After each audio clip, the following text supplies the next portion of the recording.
الحمد لله رب العالمين والصلاة والسلام على رسوله الكريم نبينا محمد وعلى آله وأصحابه أجمعين أما بعد. கண்ணியமிக்க சகோதர சகோதரிகளே, இது நற்பண்புகள் அல்லது பண்புகள் குணங்கள் தொடர்பான வகுப்பு.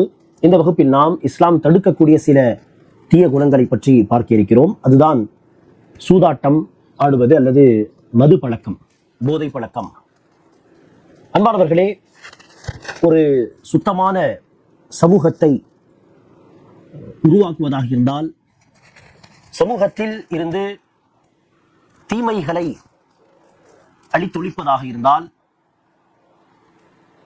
சமூகத்தில் மனிதர்கள் நேர்மையாக நடந்து கொள்ள வேண்டும் என்று சொன்னால், அநீதி இழைக்கக்கூடாது, சிலருடைய பொருளாதாரத்தை அநியாயமாக பயன்படுத்திக் கொள்ளக்கூடாது, தனக்கு சொந்தமாக ஆக்கிக் கொள்ளக்கூடாது என்று சொன்னால், அவசியம் சமூகத்தில் மது என்பது தடுக்கப்பட வேண்டும், சூதாட்டம் என்பது தடுக்கப்பட வேண்டும்.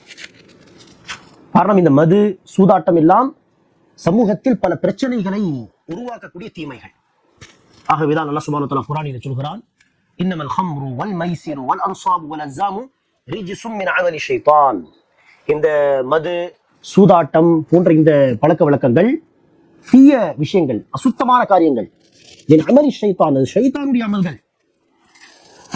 அடுத்த வசனத்தில் அல்லாஹ் சொல்கிறான், இன்னமா யுரீது ஷைத்தானு அன் யூகிஅ பைனகுமுல் அதாவத வல் பக்தா ஃபில் ஹம்ரி வல் மைசிர். இந்த மது சூதாட்டம் போன்ற விஷயங்களில் உங்களை போட்டு ஷைத்தான் உங்களுக்கு மத்தியிலே பகையை, வெறுப்பை அதிகப்படுத்த உண்டாக்க விரும்புகிறான். ஆக இந்த மது பழக்கம், சூதாட்டம் போன்ற விஷயங்களால் சமூகத்தில் குற்றங்கள் அதிகமாகும், வெறுப்பு, பகை அதிகமாகும், சண்டைகள் வரும். இதன் காரணமாக சமூகத்தில் கொலைகள் நடக்கும், பல தீமைகளை உண்டு செய்யக்கூடிய பாவங்களாக இது இருக்கின்றன. மது பழக்கம், போதை பழக்கம், சூதாட்டம் போன்ற விஷயங்கள். ஆகவேதான் இஸ்லாத்தில் இது தடுக்கப்பட்ட காரியங்களில் ஒன்றாக, வெறுமனே தடுக்கப்பட்ட ஒரு பாவம், சாதாரண பாவம் அப்படியல்ல, மாறாக பெரும் பாவங்களில் ஒன்றாக இருக்கிறது. அது முதலாவதாக நாம் மது பற்றி பேசுவதாக இருந்தால், மது அருந்தினால் அதற்கு இஸ்லாமிய ஆட்சி இருந்து, இஸ்லாமிக் ஜட்ஜ் ஒருவர் இருந்து, இஸ்லாமிக் ஸ்டேட் இருந்தால், மது அருந்தக்கூடியவருக்கு 40 கசையடி அடிக்கலாம். சஹாபாக்கள், நபி தோழர்கள் இப்படி இந்த சட்டத்தை சொல்லி அதை அமல்படுத்தி இருக்கிறார்கள். 40 கசையடி. ஆக உலகத்திலும் தண்டனை, நாளை மறுமையிலும் மது அருந்தக்கூடியவர்களுக்கு தண்டனை. மது என்பது எப்படிப்பட்ட ஒரு பாவம் என்று சொன்னால், உம்முல் ஹபாஇஸ், எல்லா தீமைகளுக்கு தாயாக, தலையாய் இருக்கக்கூடிய தீமை என்று இந்த மது பழக்கத்தை, போதை பழக்கத்தை சொல்வார்கள். காரணம், ஏன் இது தாய், எல்லா கெடுதிகளுக்கு, எல்லா கெட்டதுக்கு இது தாய் மாதிரி என்று ஏன் சொல்கிறார்கள் என்று சொன்னால், இந்த ஒரு தீமை எல்லா விதமான தீமைகளை பெற்றெடுக்கிறது, எல்லா விதமான தீமைகளை இது கொண்டு வருகிறது. மது அருந்தக்கூடிய ஒருவர் பொய் சொல்ல வாய்ப்புண்டு, திருட வாய்ப்புண்டு. காரணம், அந்த போதை வேண்டும், அதற்கு காசு இல்லை என்று சொன்னால் பொய் சொல்லி கூட காசு வாங்குவான், தேவைப்பட்டால் திருடியும் வாங்குவான், தேவைப்பட்டால் கொள்ளை அடிப்பான், தேவைப்பட்டால் கொலையும் செய்வான். சரி, மது அருந்தி விட்ட பிறகு என்னது? நிர்வாணமாக கீழே விழுந்து கிடப்பான், அவனுக்கு தெரியாது. சாக்கடையில் விழுந்து கிடப்பான், பிளாட்ஃபார்மில் விழுந்து கிடப்பான், அறிவு போய்விடும், திட்டுவான், பிறரை அடிப்பான். ஆக இந்த போதை என்பது பலவிதமான தீமைகளை அது தன்னோடு கொண்டு வருகிறது என்பதை நாம் சமூகத்தில் பார்க்கிறோமா இல்லையா? குடியை கெடுக்கும் என்று சொல்வார்கள். எல்லா விதமான பிரச்சனைகள் வரலாம். ஆகவேதான் உம்முல் ஹபாஇஸ். அன்பானவர்களே, மார்க்கத்தில் ஒரு சில விஷயங்களை அல்லாஹ் நம் மீது கடமையாக்கி இருக்கிறான், சில விஷயங்களை ஹராம் என்று தடுத்திருக்கிறான். இந்த சட்டங்களுக்கு பின்னால் 5 முக்கிய நோக்கங்கள் இருப்பதாக அறிஞர்கள் சொல்வார்கள். 5 முக்கிய நோக்கங்கள். அந்த 5 நோக்கங்களுக்காக தான் மார்க்க சட்டங்களை நமக்கு அல்லாஹ் சொல்லியிருக்கிறான். ஹராம் ஹலாலுடைய சட்டங்கள், வாஜிபுடைய சட்டங்கள் என்று சொல்வார்கள். இந்த 4 நோக்கங்கள் என்ன? மனிதனுடைய மார்க்கம் பாதுகாக்கப்பட வேண்டும், மனிதனுடைய உயிர் பாதுகாக்கப்பட வேண்டும், மானம் மரியாதை பாதுகாக்கப்பட வேண்டும், அறிவு பாதுகாக்கப்பட வேண்டும், பொருளாதாரம் பாதுகாக்கப்பட வேண்டும். 5 விஷயங்கள். தீன் பாதுகாக்கப்பட வேண்டும், மனிதர்களுடைய மான மரியாதை பாதுகாக்கப்பட வேண்டும், மனிதர்களுடைய உயிர் பாதுகாக்கப்பட வேண்டும், மனிதர்களுடைய அறிவு பாதுகாக்கப்பட வேண்டும், மனிதர்களுடைய பொருளாதாரம் பாதுகாக்கப்பட வேண்டும். இதற்காக தான் மார்க்கத்தில் உள்ள எல்லா சட்டங்கள் சொல்லப்பட்டுள்ளன. ஷிர்க் செய்யக்கூடாது, ஒவ்வொரு நாள் அல்லாஹ்வை வணங்க வேண்டும். இந்த சட்டங்கள் ஏன்? இதெல்லாம் செய்தால் தான் மார்க்கத்தில் இருக்க முடியும், இல்லை என்றால் மார்க்கத்தை விட்டு வெளியே போய் விடுவோம் இல்லையா? சரி, ஏன் திருடக்கூடாது, கொள்ளையடிக்கக்கூடாது, ஏமாற்றக்கூடாது, மோசடி செய்யக்கூடாது? இதெல்லாம் எதற்கு? பொருளாதாரம் பாதுகாக்கப்பட வேண்டும், பொருளாதாரம் வீணாகக்கூடாது, பொருளாதாரத்தை அபகரித்து விடக்கூடாது, புறம் பேசக்கூடாது, அவதூறு பேசக்கூடாது, யாரையும் திட்டக்கூடாது. இதெல்லாம் ஏன்? மான மரியாதை பாதுகாக்கப்பட வேண்டும். யாரையும் அநியாயமாக கொலை செய்யக்கூடாது. யாராவது ஒருவரை கொலை செய்து விட்டால் கொலை செய்தவனை என்ன செய்யுங்கள், பழிக்கு பழி என்று கொலை தண்டனை விதித்துக் கொள்ளுங்கள். அப்போதான் அடுத்து குற்றங்கள் நடக்காது. இந்த சட்டங்கள் எதற்காக? உயிர் பாதுகாக்கப்பட வேண்டும், மனிதர்களுடைய உயிர். அதே வரிசையில் தான் என்னது, அறிவு பாதுகாக்கப்பட வேண்டும். அறிவை நாம் பாதுகாக்க வேண்டும் என்று சொன்னால், ஒன்று கல்வியை தேட வேண்டும். தொடர்ந்து கல்வி தேடினால்தான் நம்முடைய அறிவு பாதுகாக்கப்படும். இல்லை என்றால் அறிவு வீணாக போய்விடும். கல்வி தேடினால்தான் அறிவு சரியான திசையில் பயணிக்கும். ஆக கல்வி தேடுவது அவசியம் என்கிற சட்டம் ஏன்? அறிவு பாதுகாக்கப்பட வேண்டும் என்பதற்காக. அதே நேரத்தில் மது ஹராம், போதை, குல்லு முஸ்கிரின் ஹராம், போதை ஏற்படுத்தக்கூடிய ஒவ்வொன்றும் ஹராம் என்று சூழல்கள் சொல்லியிருக்கிறார்கள். நாட் ஒன்லி மது, அது பவுடராக இருந்தாலும் சரி, அது ஒரு டானிக் மாதிரி இருந்தாலும் சரி, போதை ஏற்படும் என்று சொன்னால் அதை எடுத்துக்கொள்வது ஹராம். ஏன்? அது அறிவை நாசமாக்கிவிடும். அறிவு வேலை செய்யாது போதை பயன்படுத்தினால். ஆனால் இங்கு கவனிக்க வேண்டிய விஷயம் அன்பானவர்களே, மது அருந்தினால், போதை பயன்படுத்தினால் அறிவு மாத்திரம் வீணாகாது, மாறாக நாம் சொன்ன அந்த 5 விஷயங்களும் வீணாகும். அறிவும் வீணாகும், பொருளாதாரமும் வேஸ்ட் தான், எந்த பயனும் கிடையாது. மதுவால் நன்மை எதுவும் கிடையாது, தீமைதான். அந்த மதுவால் மானம் மரியாதை கப்பல் ஏறும். மான மரியாதையும் என்னது, யாரும் மதிக்க மாட்டார்கள். குடி பழக்கம் உள்ளவன், குடிகாரன் இல்லையா, ட்ரக்ஸுக்கு அடிக்ட் அவன் என்று மான மரியாதை இல்லாமல் போய்விடும்.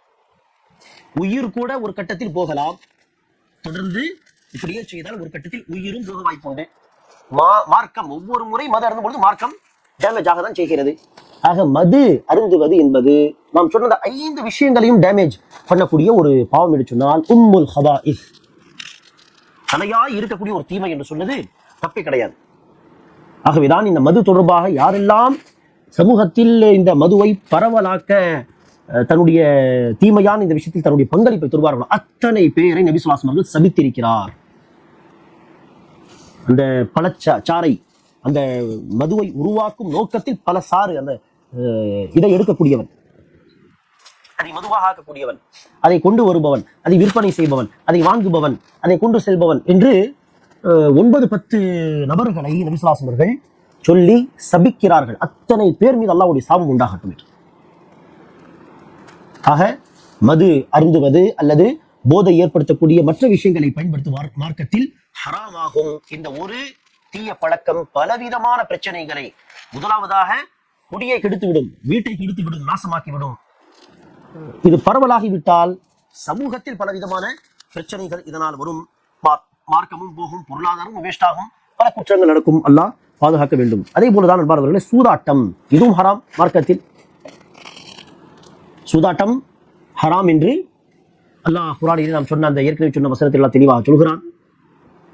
காரணம், சூதாட்டத்தில் மக்கள் அல்லாஹ் அனுமதிக்காத வழியில் பிறருடைய பொருளாதாரத்தை நினைச்சுகிறார்கள், அபகரிக்கிறார்கள். நீங்கள் ஒரு பொருளை எனக்கு விற்பனை செய்து என்னுடைய காசை வாங்குகிறீர்கள், அல்லது நான் ஒரு பொருளை உங்களுக்கு விற்பனை செய்து அதற்கு பகரமாக நான் காசு வாங்குகிறேன் என்று சொன்னால் இது பிறருடைய காசை தன்னுடைய காசாக ஆக்குவதற்கு ஒரு அனுமதிக்கப்பட்ட வழிமுறை. அவரும் விரும்பிதான் தருகிறார், பொருளை வாங்கிதான் காசு தருகிறார். சரி, என்னிடத்தில் ஒருவர் வேலை செய்கிறார், நான் அவர் காசு தருகிறேன், அல்லது அவரிடத்தில் நான் வேலை செய்கிறேன், அவர் எனக்கு காசு தருகிறார். இதுவும் என்னது, பிறருடைய காசை தன்னுடைய காசா ஆக்குவதற்கு அனுமதிக்கப்பட்ட ஒரு வழிமுறை. வேலை செய்து விட்டு அதற்கு காசு வாங்குகிறார், அவரும் விரும்பிதான் தருகிறார். ஆனால் சூதாட்டத்தில் அவர்கள் காசு போட்டுதான் விளையாடுவார்கள். ஆனால் அவர்களுடைய காசுகளை எடுத்து வரும் பொழுது யாரும் நினைச்ச மாட்டார்கள், அதை விரும்ப மாட்டார்கள். காரணம் இது என்னது? அநியாயமான முறையில் பிறருடைய காசை அபகரிப்பது. சூதாட்டம் என்கிற அந்த விஷயத்தை யார் பயன்படுத்துகிறார்களோ, விளையாடுகிறார்களோ, அவர்கள் விரும்பி விளையாண்டாலும் அவருடைய காசை பிறர் எடுத்துச் செல்வது என்பது என்னது? நேர்மையான வழிமுறை அல்ல. இது அநியாயமான வழிமுறையாகும். இதனால் பகை வரும், இதனால் சமூகத்தில் வெறுப்பு உண்டாகும். அல்லாஹ் குர்ஆனில் சொல்கிறான். அதை சமூகத்தில் நாம் பார்க்கவும் செய்கிறோம். சூதாட்டத்தின் நவீன வழிமுறைகள், குறிப்பா இந்த போன் மூலியமாக பல இந்த கேம்பிளிங்ஸ், சூதாட்டம் தொடர்பான பல விளையாட்டுகள் எல்லாம் என்ன செய்வார்கள்? அப்ளிகேஷனாக டவுன்லோட் செய்து விளையாடுவார்கள். இப்படி விளையாண்டு எத்தனை குடும்பங்கள் நாசமாக போயிருக்கிறது, எத்தனை பேர் சூசைட் செய்திருக்கிறார்கள், தன்னுடைய மொத்த காசை இழந்து நடு ரோட்டில் நின்று எத்தனை சம்பவங்களை கேள்விப்பட்டிருப்போம். இருந்தாலும் அதை தடை செய்யாமல் நினைச்சுகிறார்கள், சம்பாதிக்கிறார்கள். ஒரு பக்கம் சொல்வார்கள் இது மிகவும் டேஞ்சரான விளையாட்டு, ரிஸ்கில் தன்னை போட வேண்டாம் என்று சொல்வார்கள் ஒரு பேச்சுக்கு. சமூகத்தில் எத்தனை பிரச்சனைகள் நடந்திருக்கிறது, எத்தனை குடும்பங்கள் நாசமாக போயிருக்கிறது இந்த சூதாட்டம் காரணமாக. ஆண்களும் சரி பெண்களும் சரி. ஆக பகை, வெறுப்பு, பலவிதமான பிரச்சனைகளை உண்டு செய்யக்கூடிய ஒரு தீய செயல் தான் இந்த சூதாட்டம். இது நவீன வடிவங்களிலும் இன்று இருக்கிறது. அதுதான் என்னது? இன்சூரன்ஸ். சரியா? இன்சூரன்ஸ் போடுவது, அது வண்டி இன்சூரன்ஸாக இருக்க, வேறு ஏதாவது இருந்தாலும் சரி, இன்சூரன்ஸும் இந்த சூதாட்டத்தின் ஒரு நவீன வழிமுறை தான். பல பேர் காசு போடுவார்கள், சில பேர் மாத்திரம்தான் பயன்படுத்துவார்கள், பலருக்கு அந்த காசு மீண்டும் கிடைக்காது. இதான சூதாட்டம். இதுதான் இன்சூரன்ஸிலும் இருக்கிறது, அல்லது வேறு பல விதமான செயல்பாடுகளிலும் அது வருகிறது. ஆக நவீன போதை ஏற்படுத்தக்கூடிய விஷயங்கள், நவீன சூதாட்டம், அதையும் நாம் அடையாளம் கண்டு மது, சூதாட்டம் இந்த இரண்டின் நவீன வழிமுறைகள் அனைத்தையும் நாம் புறக்கணிக்கக்கூடியவர்களாக தன்னையும் தன்னுடைய குடும்பத்தையும் இந்த விஷயங்களை விட்டு பாதுகாக்க வேண்டும்.